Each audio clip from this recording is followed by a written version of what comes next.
Hey everybody, St. Paul here. Welcome to episode 14 of Music on the Run. I'm on a run, as a matter of fact, 7 miles today. But I wanted to introduce you to our next guest, drummer extraordinaire, Mr. Dave King. He is next on Music on the Run.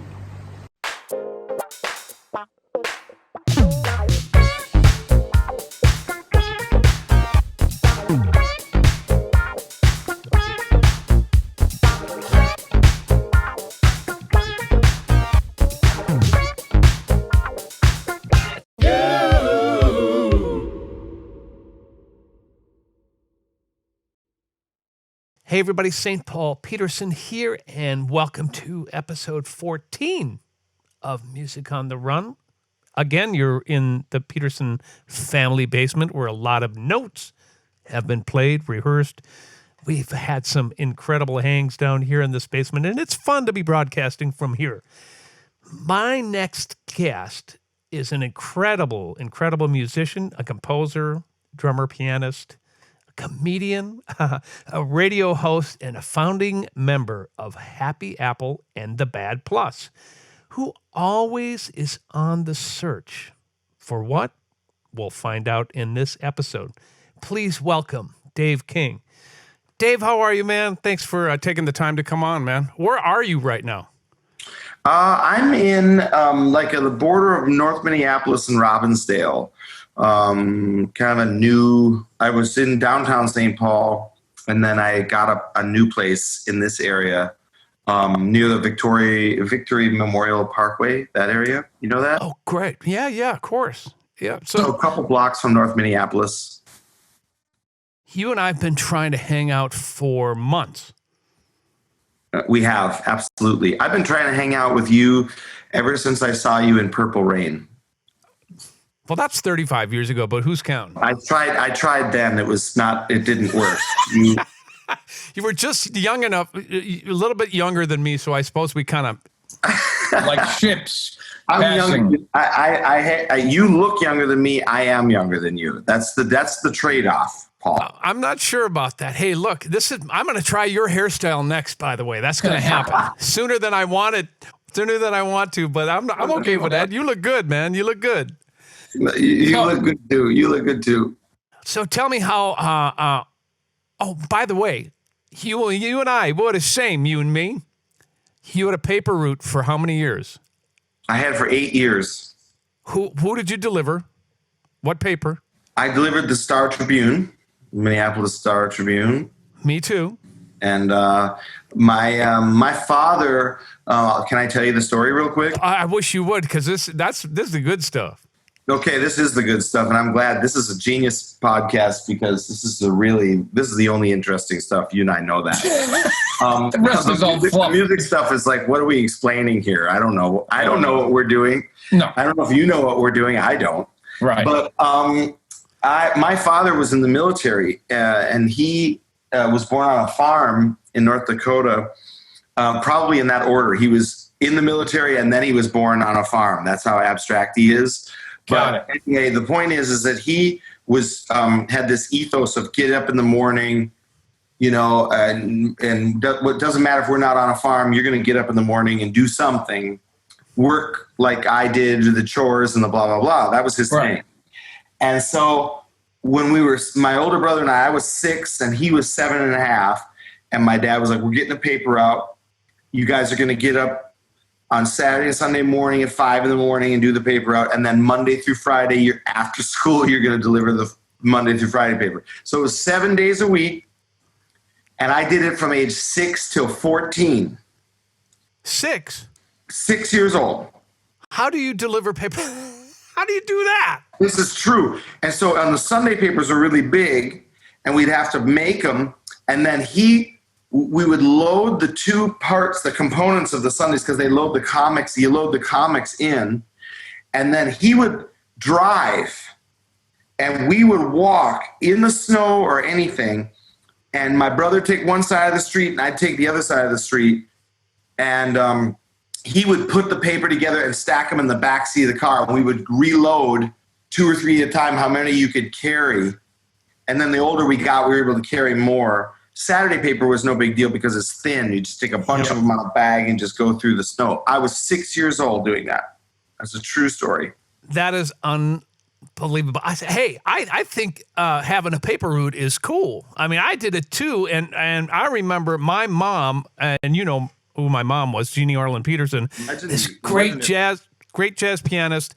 She'd probably gig until 2 a.m, and then I got up. I'll never forget this. One time there was a blizzard, and I had one of those yellow paper carts that you know were kind of. Remember those? Yeah. Okay, so we had a paper shack where we'd go get our papers, stuff our papers, put them in the cart, grab our bags. But this was back when we would get 2 feet of snow in a single snowstorm. Yes. So this kid at 5 a.m, the plows aren't out. I'm trying to push this thing. So mom says, I got you, honey. So she would drive me after the gigs and I'd go deliver my papers. But I'm telling you, that made me a man. What it made me do is it made me say, I'm never going to treat my children that way. You're not going to work out of the womb. Oh, man, all it did was I got to live the fantasy of being one of those dads. It's like, you can sleep in. You can go to church if you want. I don't care. Yeah. You were the opposite. I am the opposite in many ways, but one of them is I get what you mean. Like we had to do that and we had to work for it in that certain way. And I get the thing, your mom taking you after gigs. That's fantastic. My dad had a little bit more of a military approach. Is that right? I hear you. He was a little bit like you'd be asleep and your bed would get kicked. So can you imagine, Paul, like this is why to this day, man, when I'm on tour and somebody is really trying to move the lobby call as early as like everybody's sweating the airport and I'm the one going, dudes, this is a puddle jump from Germany to blah, blah, blah. This is nothing. You know, we're going from whatever to whatever. We don't need to sweat this so much. I'm still the last one out of my room. Like I don't keep people waiting like in a sort of negative, selfish way. But I'm the one the night before saying, I need 50. We can carve 15 more minutes here. Pushing the envelope. In America. Yeah, because I have this memory of like, it's 5 a.m. and all of a sudden a giant person is kicked inside of my bed and said like, get up. And that was literally what the words were. Get up. Get up. So there was a pastoral care there, I guess you'd call that pastoral care, right? So when I hear the term tough love, I'm always like, nah, how about just love? How about that? Yeah, forget the tough. Omit tough. Yeah, I'm like, well, I'm just going to do the love part with my kiddos. Everything seems to be just fine. I want to know what other weird jobs you had before you were able to do this like you're doing it now. I mean, yeah. Well, that's again, you're doing my dream podcast, man. You beat me to this, buddy. I had this idea for a while. I was going to do this thing called Know Your Improviser, and I was going to call like famous jazz guys that I sort of know and blah blah blah blah. Mostly from my generation, because the older cats, you know, I'm not going to call up Billy Hart and ask him like, hey Billy, so Billy, can you tell me what your favorite cookie is? All these things. But that's what I mean. Hey, look, that's what this podcast is about. And by the way, what is your favorite cookie? No. Before I became allergic to cinnamon, it was a snickerdoodle. How about that? I will say this, Paul. It is super fun to talk with you, man. You're such an incredible musician. I want to state that right away, that you were such a legend in this area and still are. And like, I was a kid, like you said, I'm 49. I don't know how old you are, but when you're 15, 14 years old, and like, I was checking out, of course, all the funk scene and also all the punk rock scene and the avant-garde jazz scene. So, like I was into Eric Ravad and everything. And then everybody knew who you were. You were like the pop, like you were like the pop prince, like chosen one. And then the Peterson family, of course, is just in the jazz circles. It's just like the Marsalises of our area, as you know. And I mean, as you know, that's how you guys are looked at. And everything from me studying with Gravatt to knowing, Eric Gravatt to knowing about the natural life stuff through that. Sure. Just the whole family and Bobby and everybody. And so it's just fun to get to chat with you finally like this, because I've known, you on and off for years, but you're just such a badass and legendary musician. So we'll get that out of the way. Wow. Well, okay. Thank you. And that's the end of Music on the Run podcast. Thanks for joining us. We'll see you later. But anyway, and it is fun. It is fun to go back and check out Purple Rain, and there you are. It's hilarious, man. I got questions. Don't blink, man. Don't blink. You'll miss my 35 seconds that I'm still getting a check for. I'm sure that you're bombarded every time you talk about how much you and Prince were a vibe on and off, I'm sure, over the years. But anyway, my point is, I'll tell you one fun Prince story with me and him, but please, I'll tell you that in a minute. Please. But okay. Some of the jobs I had were the paper out, of course, and then post paper out, and I have a fun story about that, is all the money from the paper out was taken and put into an account for my education later. So I never got to spend any of it either. And then the brutal part, Paul, is that my older brother, who did it with me, he was kind of a ne'er-do-well in the high school years. He ended up somehow hacking into my account, and he took the money. Older brother. My older brother took all of the money that I made as a paperboy, and he took it and bought drugs with it. Did he? Did he share? No. He bought drugs and sold drugs.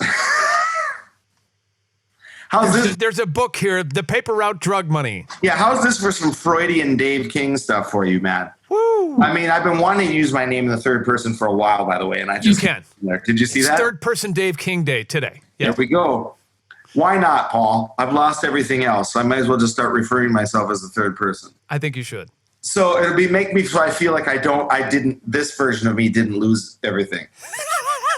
So he took the money, and I was going to buy a car because I was going to move right out of high school. I went to New York for a while. I was going to try and check out the scene. I was only 18. I'm like, oh my God, 18. I wasn't in music school. I didn't go to music college or anything. I didn't have the money for any of that. Right. And so I had my paper out money, though. I'm like, I'm going to buy a car. So then it was like, then the money was gone. And I was just like, wait a minute, how did he do that? He got like a bank book. He found a bank book. He did something. And so I was like, oh man, my mom felt terrible. So I got this cheap car for my high school graduation. Whatever. Anyway, during high school, I also worked at Orange Julius, man. I mean, that was a gig. Come on. Yeah, exactly. Talk about an employee discount. You know what I'm saying? You drank the store dry.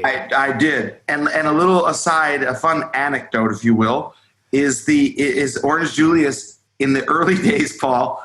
Do you recall this? Do you ever have an Orange Julius, man? Of course. Of course. In the early days, you could get a raw egg put in it. I don't remember that. Yeah, for like protein. So the protein blast in the 80s was a raw egg. Dang. Yeah, it was just like, was that some a little food violation? I have no idea. A little salmonella with your orange juice. Get that out, man. I tell you. So you would make the thing, and then you crack a raw egg in it and do the mixer. Oh, sure. Foam it all up. There was clearly something in that powder that desalmonellized or whatever you call it. Evidently. Yeah. I worked a ton of gigs, man. I cleaned the Sears Automotive Center on Saturdays and Sundays. I used to clean the Target office buildings, and I would wear headphones and listen to like Cecil Taylor, and I really got into a lot of avant-garde music. Clean It, Sun Ra.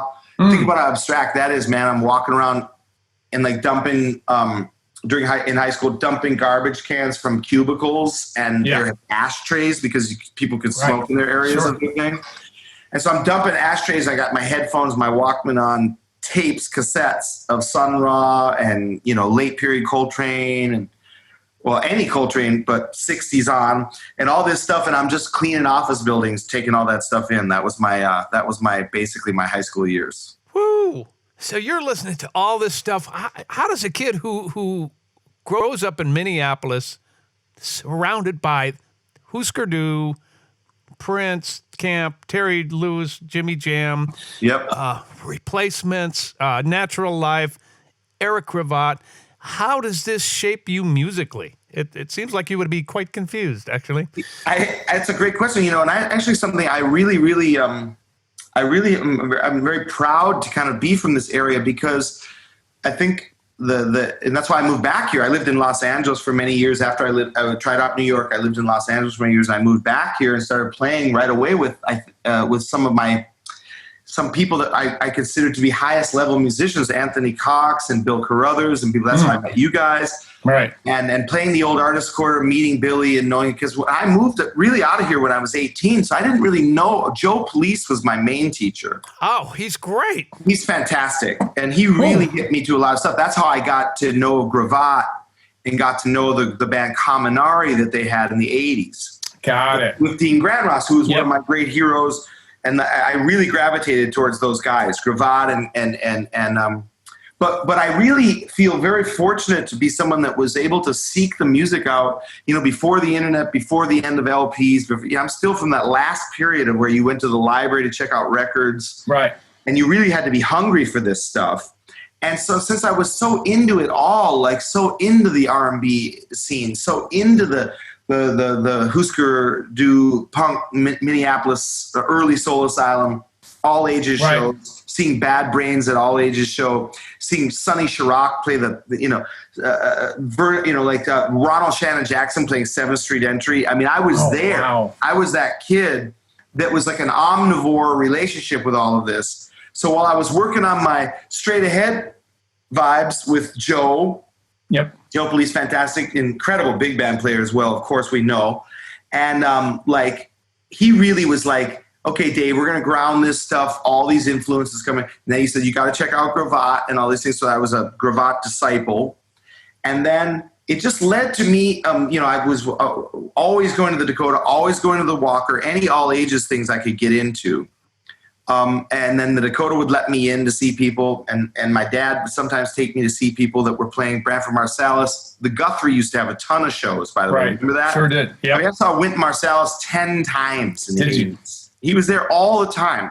Branford, then Sonny Rollins. I got to see all these legends and then go to the Walker and see the avant-garde cats. So Bill Frisell would come in with Joey Barron and Jerry Allen with Verona Clough and Henry Threadgill.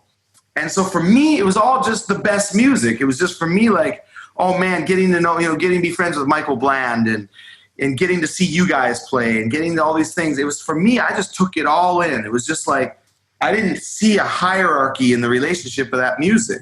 I never saw like the funk thing as a more like just like a visceral groove thing. I saw it as a insanely sophisticated, which it is. And the same thing with the punk rock thing, where I saw it as very intelligent reaction to things. I love the raw nature of it. And then I started to build those gaps between, the jazz that I loved from every era and the rawness of things and the humanity in that, all that music, and then the center of the groove of these things. And to me, it just became this omnivore thing. And then when I moved out to LA, I was interested in just playing everything. So I wanted to be able to do studio work. I wanted to be able to play some jazz with people. And do it in a way where I could afford it. New York, I just couldn't deal with. In 1989, it was like a freaking Abel Ferrara film still, you know what I mean? It was like barrel fires burning in the streets, Right. I was just like, oh man, I gotta percolate. I gotta marinate a few more years before I deal with New York. You weren't quite ready. No. I hear you. I know that one because I went there once upon a time, and I was probably 19, 20 years old, from the Midwest, carrying a briefcase into Central Park. And people were like, I thought I was going to die. And I had to go back and check myself into the hotel and go, you going to dive unless you change, like you said, marinate a little bit more. Yeah. For me, it was like, a lot of people would go out and they would be in school, but I didn't have that cocoon of a school. Right. So for me, it was more like, okay, well, how would I inject myself into anything? I'm 18. I'm not even of age. Right. I didn't have any real friends there at that point. So for me, it was more like just checking the temperature. I knew I wasn't going to stay.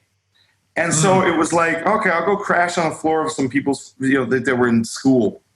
Excuse me. And then I went up to Boston and checked it out as well, even though I got accepted into Berkeley, but I couldn't afford it. Got And it. so it was that type of thing where I was just like, I can't afford any of this. I can't. But LA was like, well, maybe that's that idea where, you know, if you talk about being a professional musician in other cities, mid-sized cities, you might know, man, it's like you come from a very heavy musical family. But when you don't come from a background that's like there's some artists in the back. I mean, my grandmother was a ceramicist, so there was art in the family. Okay. But it was more like, when you mention you're going to be a professional musician, it mystifies any structure. You know, they're just like, Yeah. what do you mean you're going to like play what hotels? And I'm like, no. I'm going to try and take this all the way, you know? And then it's like, what? I wanted to be involved with like a scene where if you talk about, you know, in LA, you could say anything to anyone at any time and they just go, yeah, of course. You know, you could say, Right. I astral projected this morning and while I was going to, you know, golf and then I was going to think about, you know, getting the Carmen McRae gig after I astral project, you know, and then the person goes, cool. Yeah, I'm into that too. You know, it's like, but it takes that to be successful though. I mean, really, if you don't have that kind of drive, yes, I believe it's hard to succeed. And I look at you because this is like our first time to actually get to chat, but I've been watching you for years and years, man. And you are a hustler. You do so many different things. You have so many different influences that I hear. I had a ball, by the way, researching for this interview, going through and listening to the 25,000 bands you're in, just kind of going, what is different about this? What's the common thread through all this? But you are, you're a go-getter, man, musically, and it looks like just in your life. It's if you want something, it's like I'm gonna work and I'm gonna go get it. Is that true? I mean, I'm definitely not great at leisure time. Right. I was going to ask you how long have you actually sat in a chair? What's the longest stretch of time that you've sat still? I'm told by everyone my whole life, I don't really do, like I said, I don't do a lot of just forced relaxation. For me, music, in fact, I identify even more now that we've all been sort of grounded or forcibly retired on some level. Yeah. Without a retirement fund. That's the other thing. We'll talk about that later. I knew I should have worked something out earlier when I was doing well. For me, it's just more like I recognize the healing nature of music. And I recognize that the self-healing nature of music. And for me, I've always felt that music represented more than just a fun thing to do or something where it makes me feel good. I want others to feel good as well. For me, and I assume many people, I hope many people, music provides a deeper salve, a soulful healing.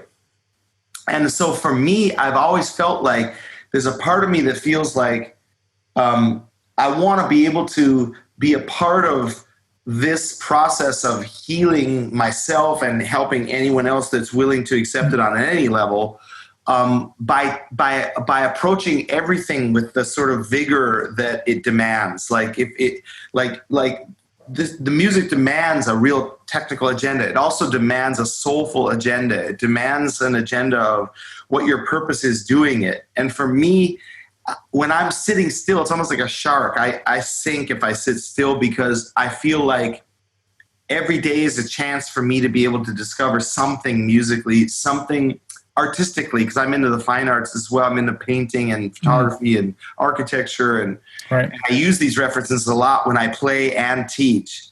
And so during this time especially, it's just heightened my need for these things.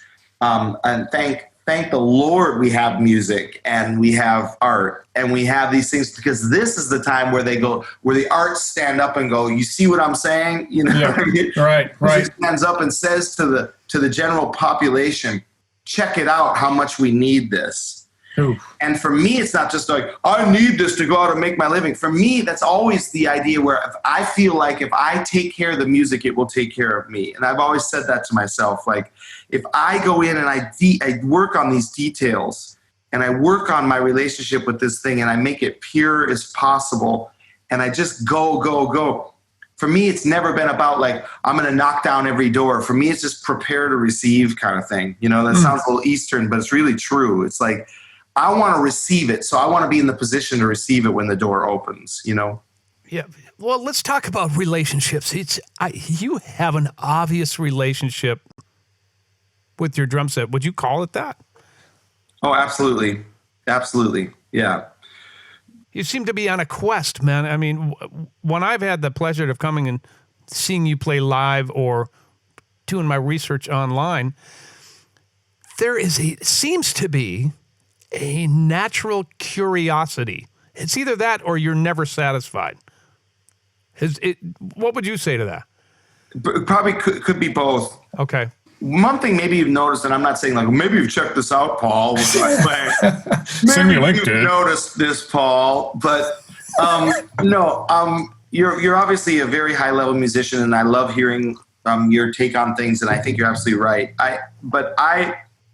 The thing about me, Paul, is that I like improvising, and when I say that, I mean I really want to improvise. I don't want to show up and play riffs, and so I typically don't play drum riffs. And right. I want to, when I find myself laying into all the languages that I know and study, and I go, oh, okay, I'll just, I'll find that space, that safe space of all the stuff I've checked out and all the things I want. That's fine. But for me, I want to be able to be in a moment musically and be able to explore every aspect of what can take place and have the role of the drum set reversed with the piano and reversed with the bass and have a dialogue rather than just the sort of like classic support role and then this person blows and this person blows and then we trade and then we're out or whatever. I've never wanted to be a part of the trope-laden way of going about artwork. I want to try. Sometimes I fail miserably, but I want to have drama in there. Like I want to put it out there where there's, I use Jack DeJohnette as a great example. I think it's someone who plays very dramatically. Like you could tell he's not just like playing all the stuff he knows he can pull off. He's actually using real drama. Like sometimes he's just like, you can hear it. It's just like going for something and it kind of clangs around back. Yeah. Like wonderful, because he's not sitting there going, check this out that I worked out 1,000,000 times, or here's this GAD riff that I worked out from my video. It's like, man, it's not interesting to me. It's not enough for me. I mean, I'm into it on the level of like, hell yes. Yeah. But for me, it's like, if I see somebody just playing recycled stuff that I've heard 1,000,000 times by the person who invented it, I'm just like, so you're doing an impression of what you think is necessary for this. And when you're in an improvisational musical setting, it's one thing if you're doing a session and you're like, you got an agenda for the leader, or you've got an agenda for the session you got to do. Then I'm in all the way. Those are the goalposts, right? Yeah, those are the goalposts. You got to do a Purdy thing, or you got to do a bottom thing, or you got to sit down and play a Shelly Manne style West Coast thing, or I get it. We can all sit there and reference all of our heroes all day long. Yep. But for me, I started to realize my heroes were always the risk takers. Paul Motion. Yep. The sort of postmodern thinking cats. Okay, like Dewey Redman, the Keith Jarrett American Quartet, Motion, of course, one of my great heroes. Yep. Joey Barron, DeJohnette, these second wave, Billy Hart, Al Foster, and then the rock zone, Stuart Copeland, Jim Keltner, Steve Jordan. These guys where you could tell when they had a moment to do a fill or something, it was completely idiosyncratic and personal. Yeah. Like anytime Steve Jordan plays a fill, no one plays that fill, even though it's just some simple, boom, boom. It's like, it's never sounds it's not that simple. There's something, it's like Chuck Berry. There's something else going on there. Originality, man. Exactly. And I want to be a part of that. I've always wanted to be a part of that tribe where when you sit down, you're going to hear, you're hopefully going to hear something you haven't heard before, because I haven't necessarily heard it or dealt with it before. And that relationship of being willing to fail in the moment and being willing to have the thing be alive and not necessarily always getting nailed. Yeah, right. It's like, man, then the epiphany happens when it's like, woo, what was that? Yeah, right. You know? So you're living on the edge. You're living on the edge. Yeah, and I sing that every time. I can pump myself up by singing that line right there. Exactly. However, but it's talk about risk taking, musical risk taking. Is that the energy you thrive on? Is that what makes you stand out, do you think, from other cats? Well, if I do stand out in any way, I think in my peers talking to me or whatever, if I stand out in any way humbly, it's that probably is what it is. From any interviews I've done to talks with my contemporaries, to talks with some of my older jazz heroes, who people who like Billy Hart has said to me many times, like, I've never heard anyone quite like you, man. You're some other thing. And he goes, I can identify a lot of people, but I can't quite identify you. Right. What's interesting is I take that as the highest compliment. Of course. Where it's like, I know it's everyone's like, you could read it a couple different ways. Is he saying I'm some alien that he doesn't even understand whatever? Right. And he's basically, is it a backhanded thing? No, in many ways. And cats from different camps have said this to me, where, of course, I go through massive amounts of self-doubt at times and massive amounts of, I'm someone that's very like, I don't walk off the stage going like this, hell yeah. Even if people are like, they have never done that in my life. I've been like, well, man, we live to get to do that. I mean, I'm a positive cat. I get off stage going, hell yeah. And I go, hell yeah, that was sucked. I say that to myself. Is there a little bit of self-hate sometimes? Yeah, absolutely. Yeah. And I go deep into a zone of going, I got to find something here. I got to try, I want to keep this thing alive. I want to keep this, and I've done this with your brother many times, where when we played the Vanguard, with my trio, with your brother Billy and Bill Carruthers, another idiosyncratic genius from this area. Totally.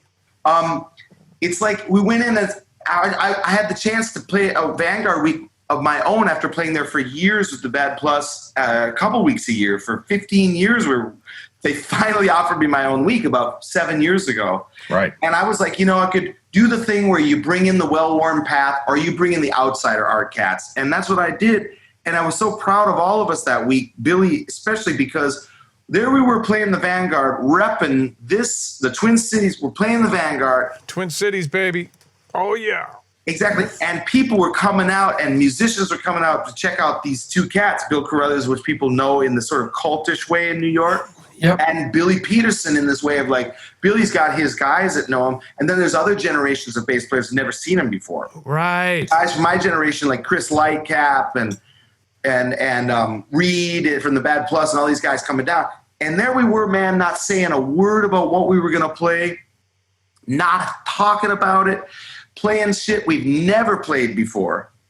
Let's like looking at each other going like, okay, we're going to play like Someone in Love. And somebody just starts, and it's not just the normal impressionistic standard situation.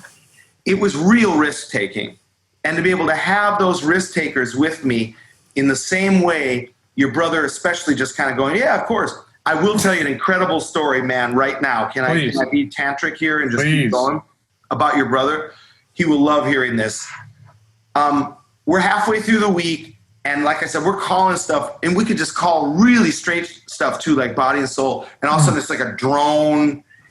Carruthers is doing this drone, and I've got like gong tones out. And it's just like a 1.5-minute long drone version of Body and Soul. I mean, stuff was happening all week like this because we were just like calling it, or somebody launches into something. And, Carruthers, he will start playing some early Americana thing. Like I'm at the Vanguard and he's playing Strike Up the Band. You know what I mean? That's Carruthers for you. Oh, you can imagine how mystified some of the audience. I mean, just like in a beautiful way, though, in the most beautiful way of just gangster improvising. Oh, yeah. Okay?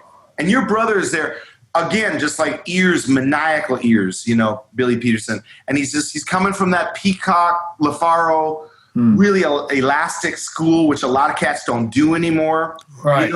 So he's in there, this from another generation. I loved it. I was like, at 1 minute he can play the most rational thing, and the next minute he sounds like Sun Ra playing a standard. Right. He's just over there. Burr, burr, burr, burr, burr, burr. I mean, playing these things are just like, so we're playing something. I can't remember what it was, Paul, but like we get done with a set. And I'm talking to Carruthers, he's sitting there what? You know, doing his like the penguin from Batman. Like this. Yeah, well, whatever. Yeah, mark. And I'm like, okay, well, what about just like that really sharp tones. Oh yeah. And I'm like, I said to him, man, I can't remember the tune. I go, but I said, we were playing blah blah blah. I said, Billy was playing so much incredible stuff, but it was like he lays out for this long time, and then he comes in and it's just sort of like really alien like concepts. Right. Crothers is sitting there looking at me and listening, and I go, man, does he actually know every one of these tunes we've been playing? And Crothers looks totally deadpan serious at me. He was dead serious. And he goes, no. That's all he said. No, he doesn't know that. And it was so genius. I was like, man, we're saying to each other on stage, do you know, you want to play blah, blah, blah. And Billy's just like, yeah, of course.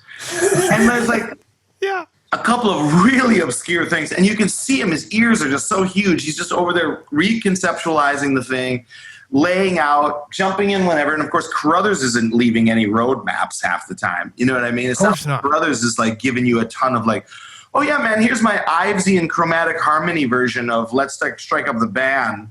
And can't you follow that? That kind of thing. And it's like, Billy, and he just looked at me, he goes, no, he doesn't know that. And it just hit me like, who is going into the Vanguard and like you're playing stuff that the whole band doesn't even know, and you're just going for it. And I was just like, yep, this was the correct thing. This was the correct crew, real risk taking. No one is relying on tropes. No one's relying on comfortable spaces that they know they can pull off. Right. And it became a real like epicenter for me of like, you know what, that's what I wanted to try and display. Some sets were not good. Some sets were profound, Right. And it was like some sets were like, whoa, some people were coming back and hearing one set and coming back 2 days later going, man, what is this band, Right. And I felt really proud of that. That's why I wanted to bring that up. It was just like, well, you know what? Sometimes we're really failing, but at least in the right situation. And by the way, I don't do this every situation, of course. If I'm playing in some straight thing, or if I'm doing whatever, the Bad Plus has this massive agenda technically where it's minimalism, swing, blues, grids, odd time, chromatic harmony, rubato. You got to have a large toolbox to deal with that. But it was just more like being able to just be in the moment, really be in the moment, and really try to make something new happen all the time. That's kind of my space I like to be in with improvisational texts. That's basically what I'm saying. We call Billy, my brother, the Planet Willard because of everything you just said. Yeah. Because he's just yes to everything. He's totally. a musical risk taker. Totally. He's also super vulnerable as well. Exactly. There is a relationship between risk and vulnerability, I believe, especially in that kind of music. And here's the other thing I noticed about you, and tell me if you feel the same way. I really get the impression that you don't give a shit about what anybody else thinks.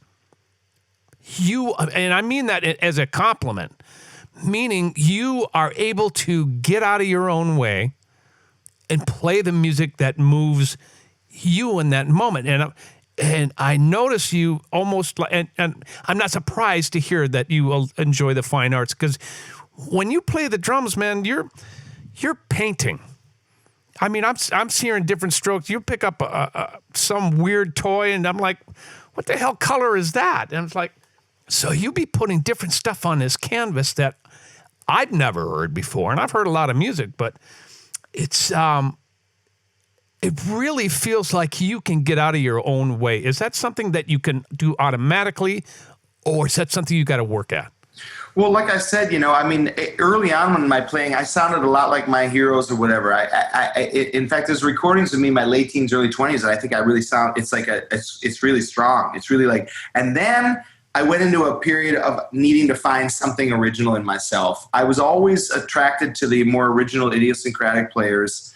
Al Foster, all these people that when you hear them, there's like there's something up there that's different, and Billy Hart, people like that. And also I wanted to be rooted in a historical perspective and a technical perspective. And the same thing with playing grooves or playing anything. When I went out to LA, I was playing studio stuff, Right. playing a lot of songwriting demos with people, playing a lot of avant-garde music, doing whatever.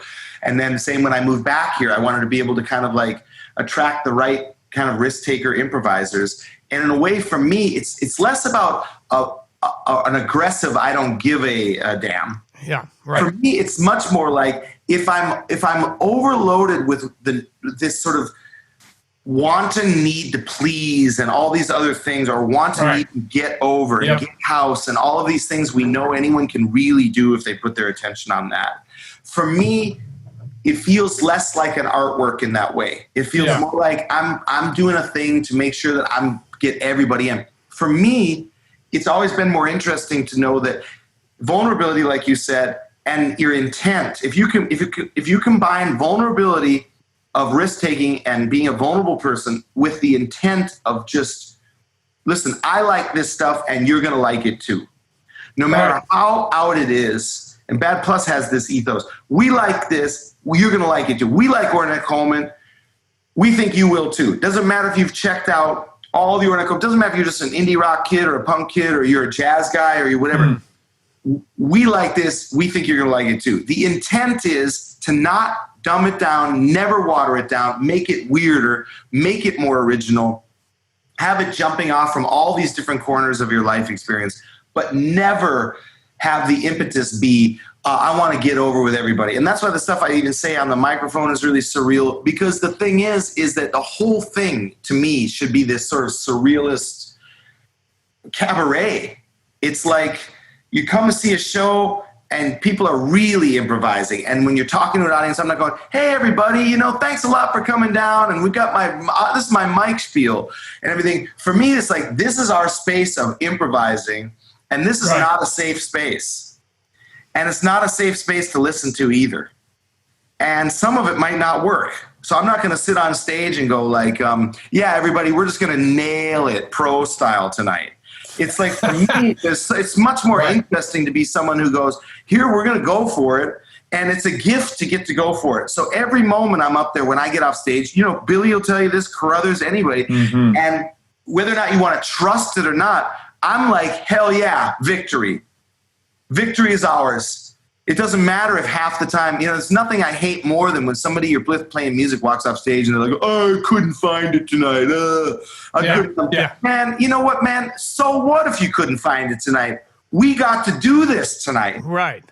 It's all about attitude, isn't it, man? So your approach and your attitude. Absolutely. It's like, yeah, I have off nights. I have off nights all the time.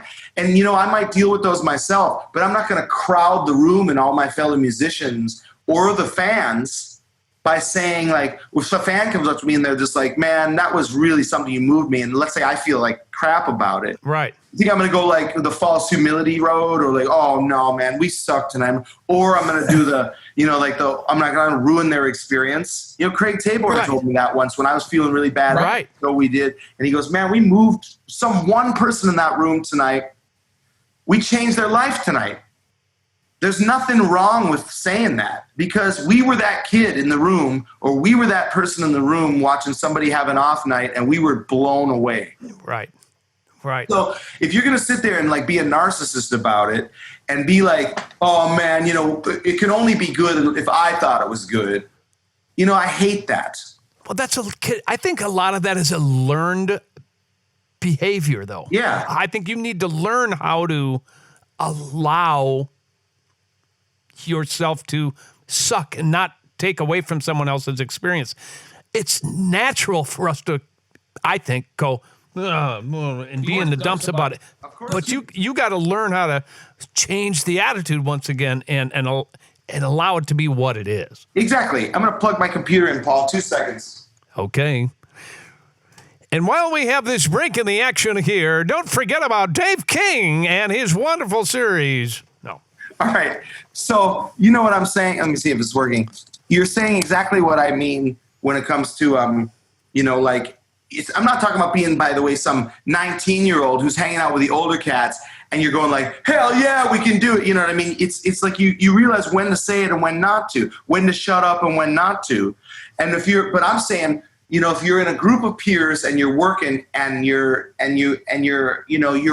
focus is you really want to try and create something that has risk, that's pure, that has some sort of thing. None of us can be pure all the time. We got to have some other agenda every now and again. And I'm not claiming that there's total purity.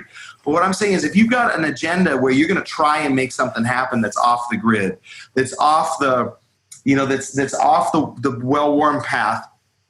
And sometimes we retreat to simplicity. We retreat to the things we know. I do it too. That's an important part of improvising. But the fact is that if you can't just allow that experience has to be let out into the world and you have to just let it go and you can't torture yourself over it. Let it go. Yeah, you have to let it go and you can't torture yourself over it too much. And that's a really important part of the process for me is over the years getting to learn to just let it go more and more and more and to be able to be like, you know what, my intent is to go for it tonight and sometimes I'm going to get there. And I surprise myself sometimes and I'm surprised by the musicians that I play with. And I'm inspired by them, and it doesn't matter if I'm doing hyper complicated music like the stuff I do with Craig Taborn or Happy Apple or The Bad Plus or these things like Julian Lage now or Josh Redman or whoever, Bill Frisell, all these people that I've gotten a chance to play with and tour with and all these things where you're dealing with multiple texts. I mean, The Bad Plus playing Stravinsky. Come on, man, there's not room when you're playing Ligeti and Milton Babbitt pieces. Right. Sorry, cats, I went for some new stuff tonight. Well, Fired comes to mind. There's a time and a place to do it. Right. You know what I mean? But for me, when I have that opportunity, I'd rather hang it out there than to play it safe. And that's it. That's where it all comes from. And sometimes it works, sometimes it doesn't. Let's talk about your creative outlets because you've got so many of these. And in fact, before we get into the individuality of it, how do you juggle all the different things you got going on at the same time? Are you good at that? I'm not great at it. In fact, I'm also a very devoted dad. My kids are now 19 and 15, but I had set rules when my stuff started to really pop off more internationally in the early 2000s, kind of going from a more indie notoriety in the late 90s with Happy Apple into Happy Apple and The Bad Plus, both kind of getting record deals in New York a lot, working with different people. And then over the course of the first several years, I would turn down basically anything outside those groups. I was asked to do a few things here and there from some upper echelon jazz people where I didn't want to take anything away, including all rock people as well. I got offered the Jeff Beck tour once in 2001 when I played with him in the early 2000s a bit. Wow. Stuff would come around like that, and I would say, okay, well, I'm not going to take away I'm an original band guy. I'm an original musician guy. I'm a composer. I'm not going to, as much as I want to play with some other people that I would get offered things, I didn't feel like I could take away because I wanted to be able to be home when I wasn't doing that. Is that a difficult decision for you personally to turn down someone like Jeff Beck? I'd have a problem with it. I'd be like, Oh, yeah, absolutely. In fact, the last one was three years ago. Robert Plant contacted me about doing stuff. And that was one where I was like, oh my Lord. Yeah. And he came to see The Bad Plus and we had he came to see me again with Julian Lage. And you said no. I just said, I just can't, his family, and they were just like, and I just said, right now I can't block the certain time from, that I have set these tours and I just can't do it. And the thing is that then when I'm home, I wanted to be with my children. And so I would put these parameters on like 2 weeks and then I have to have 2 weeks off. So it became normal. It was very normal for them. It was like when I was home, I was 100% focused with them off the road doing that. And then my groups like Happy Apple would go out to Europe or do a Bad Plus States tour back home. Doing these things, and then and some of the side band stuff that I would do that I was really attached to. Craig Taborn, Chris Speed, Tim Byrne. Yep. Some of these guys, there were some like Tim being one of my heroes growing up, and then like my peers like Craig and Chris, and now playing with Julian and Josh Redman. These types of things were because I actually toured with Dewey Redman in the early 2000s, so I was like, playing with his dad, and then one of my great, and then it was like I only got to do a little bit of that, by the way, but it was like. I'm like, I'm out with Josh now doing these. It was fun to be the generations of the Redmans there. But the point is it was like I would curate the things I felt like I could do and also keep my children connection. Like I wasn't just a ghost. I was with them all the time. They would come on the road. my kids have spent years on the road touring with me, having a blast, like coming out and do whatever. So for them, it was normal. But that's how I juggled it. And lately, before the pandemic, this last year and a half, I was trying to get extra money together for my daughter's college. Right. I lost a bunch of money during the housing crisis of 2008. I actually ended up having to sell my house for way less than I and invested in it. And so I was like kind of against the ropes as far as getting money for my daughter's school. So I was making it up by taking stuff, and I was going around the climb, out with Josh Redman, out with Bad Plus, out with Taborn, out with Chris Speed, out with Broken Shadows with Tim Byrne, doing sessions, doing records whenever I could. It just became a thing where I got the last year and a half before this. I was actually working. I mean, knock on wood, it'll come back, but I was actually pushing it too hard. It was like I was making up. My children were older. My daughter was already in college. My son's 15. It was like, you mind if I go out for 3 weeks? And he'd say, yes. And I would fly him to New York or something if I was there for a week. It's just the balance is difficult for me in general to be organized enough to be able to pull this off. I'm thankful to get to be able to do any of it, and hopefully it'll come back. Of course. But for me, it's always been a struggle to, always hold my kids there and my original projects first, and everything else that I want to do, I try and see whatever. I don't want to make it sound like, by the way, Robert Plant was making an official offer. It was more like he was testing the thing. But I want to make it clear that if I wanted to really go, listen, Robert Plant, I'm coming after that gig. Right. Who knows? I could probably. Right. Jeff Beck was an absolute yes. And then I've had Dave Douglas, other people ask me for projects over the years. I could start naming people and looking like whatever. But it's like, for me, it's always been like my own bands first, my family first, my own bands. And then from there, I'll see what I can do. And thankfully, I've been asked by some nice people to do stuff. But in the meantime, I'm just trying to juggle it and be a human being, which is difficult. Here's what's so important to this particular podcast, because it's called Music on the Run. And what you were just explaining about your family and the importance of your kids and how you show up for them is what not only the musical information we're trying to pass on, but the how to survive and thrive with your family while you're on the road. And a lot of people up and coming need to hear that it can be done. Yeah. A lot of people don't know how to organize that. Yeah. And a lot of people have different methods on how to do that. You say you're 2 weeks on, 2 weeks at home. 2 weeks on, or at least while they were growing up until this last spurt. Yeah, or a week, whatever. It's less, hopefully. Well, yeah, but you make it a priority, is what I'm hearing from you. It was, and in fact, I had early on stated that I'm not going to do. My limit was 2.5 weeks. Because sometimes going to Europe, you'd have to do, and I would say my limit is 17 days. And then I need the same on the back end, and it would become where we would sacrifice a certain amounts of a larger paying festival hits or whatever. I just held true to it, and I had everybody around me support it, like the Bad Plus members who grew up together, Happy Apple members who grew up together. So everybody kind of understood. Right. Since I was the first to have children or first whatever. And I had a very, very, very supportive, but she and I are still close, but my ex, the mother of my children, the very, very supportive backdrop of like, okay, we knew this was going to be with us. She wanted to be a stay-at-home mom. We knew we were going to be able to fly the kids and come meet me places, because even in those 2 weeks, they would come out a lot of the time. So my children got the benefit of traveling.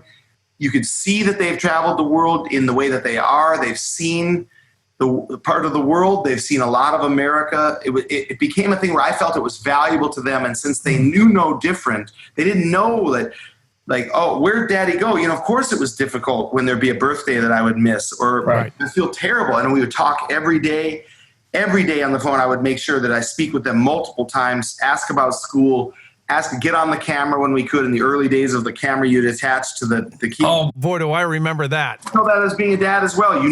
It takes dedication, but I wanted this. This wasn't based on like my guilt of whatever. I needed to be there with them. Sure. Emotionally. I needed them more, hopefully as much as, hopefully they needed me as much as I needed them, because I needed them and still do. course. So for me, it was never about like, oh, I got to be off the road, or these sort of cynical relationships that people have sometimes with their whatever. The only way I could pull this off is having the support. Mm-hmm. And still do have that support. And that's the gift that I give back, is being able to be present when I'm there, be able to afford giving them the food that they need to eat, giving them the shelter, giving them the education, making sure they're taken care of. And for me, that was what it needed to be always, just I had to be connected to that and could never let it go. I think that shows up in your art though, too. I appreciate it, man. It doesn't. I mean, I can tell what kind of guy you are by the way you approach your art, and it is art. What you do with the drums is, yeah, you can bang, you can do whatever, but the way you paint behind that drum set is a sight to see. I want to talk to you a little bit more about your road routine. So if you're out and about, I'd love to know what a normal day looks like for you. Sure. And then I'm unfortunately going to have to close it down after this because we're 2 and I have to start teaching again because I'm teaching. Totally got it. In fact, can I plug my teaching on your podcast? Would you please? www.drums.study is my teaching link. You can go there and book an hour or half hour. I'm getting lessons from all over the world. It's been wonderful. So thanks for the support on that. My daily routine on the road, if it would be the Bad Plus, would simply be wherever we are, we're going to get to the next place. I try to stay in shape as much as I can. Yeah, that's what I was wondering. Get into the gym whenever you can because it's so good for your brain. And it's hard, as you know, to get up and get going if you only got 20 minutes or a half hour and get up that much earlier and hit it. I try to eat healthy as well. In my early years of touring, I was putting on a little bit of weight because I was a drummer, and like you eat dinner, then you play, and then at the end of the show, you're starving. Getting right. Able to go to bed hungry. I mean, that's something when you play the drums, as you know, Paul. Like you eat dinner, and then you play a 90-minute set, and then it's like good night, and then you're starving, And I just started to get used to the idea of taking care of myself again. And this is 10 years ago or so when I started to really get back into getting in shape again. And being able to take care of myself that way and realize if I want to play the long game of live music, you gotta stay into the long game. You gotta have a focus as far as taking care of your body and your brain and stay connected emotionally. And so I make it a focus to try to get as much sleep as I can, even though it's very difficult. Fatigue is on the road.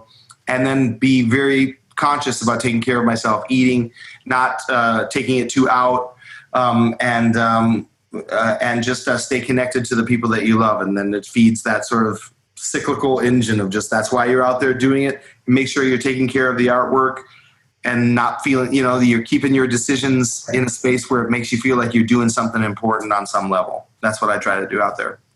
Dave, thanks so much for your time. What a blast to get to know you. And before you go, I got to show you this, man. Can you see the signature on this? Yes. That's Elvin. Oh my gosh.